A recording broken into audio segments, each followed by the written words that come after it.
Salam alaikum les filles, j'espère que vous allez bien. Donc aujourd'hui, on va réaliser ensemble du miel fait maison. Donc c'est une recette que j'ai préparée il y a un petit peu longtemps, que j'ai voulu vous la partager. Mais voilà, par manque de temps, j'ai pas pu vous la poster. Pour commencer, on va avoir besoin de deux casseroles, donc une petite et une grande. Donc dans la petite casserole, on va mettre un verre de sucre et un verre d'eau. Dans la deuxième casserole, on va mettre uniquement un verre de sucre. Par la suite, on va les mettre sur le feu.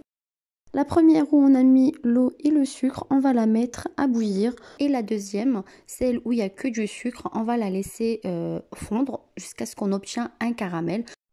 Donc au début, on le laisse uniquement fondre sur un petit feu. Et par la suite, une fois que ça commence à fondre, on va dire entièrement ou presque, là on va commencer à mélanger avec une cuillère en bois. Je précise bien avec une cuillère en bois. Par la suite, une fois qu'on obtient un caramel complètement fondu comme vous voyez en vidéo, là on ramène le mélange qu'on a fait bouillir tout à l'heure d'eau et de sucre qui devient maintenant un sirop. Et on le verse directement sur le caramel. Ensuite, on le laisse bouillir sur un feu un petit peu fort pendant environ 2 à 3 minutes à peu près, jusqu'à ce qu'on obtient un miel.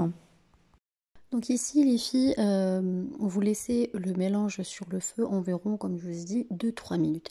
Si vous voulez un miel plus épais, vous pouvez le laisser plus que ça, donc vous pouvez le laisser 5 minutes, voire un petit peu plus, mais ça dépasse pas, on va dire, les 6-7 minutes, hein, ça ne dépasse pas. Et une petite précision aussi, parfois, même si on le laisse 2-3 minutes, on obtient un miel qui est un petit peu plus épais. Vous inquiétez pas, ce n'est pas raté, vous pouvez juste rajouter un petit peu d'eau chaude et vous remettez sur le feu et vous laissez bouillir aussi 2-3 minutes, tout simplement. Et sinon, dans le cas contraire, si vous avez votre miel qui est trop liquide, trop fondu, on va dire, pas assez épais, à ce moment-là, vous le remettez sur le feu et vous le laissez bouillir quelques minutes. Donc, le miel, pour savoir s'il est épais ou trop liquide, vous ne pouvez pas le savoir quand il est trop chaud. Donc, l'idéal, c'est de le mettre dans un petit verre. Vous le mettez de côté, donc vous mettez juste une petite quantité dans un petit verre, vous le mettez de côté, vous laissez refroidir et à ce moment-là, vous pouvez doser ou mesurer votre miel s'il est épais ou non épais. Voilà. Et à la fin, une fois que le miel il est prêt, vous mettez quelques tranches de citron. C'est facultatif, mais bon, ça donne vraiment un goût à votre miel et des clous de girofle. Donc vous mettez juste 2-3 ou voilà, ça suffit, vous mettez pas beaucoup, hein.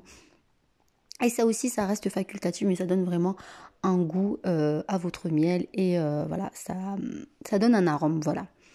Ce miel, les filles, vous pouvez l'utiliser ou même l'accompagner avec tous vos gâteaux à base de miel. Et personnellement, je le préfère au miel industriel parce que je trouve le miel industriel est beaucoup plus sucré que le miel maison. Et en plus, il est plus aromatisé, ça a plus de goût et d'odeur.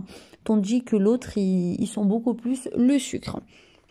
C'est aussi super bon avec des msemen bien chauds fait maison.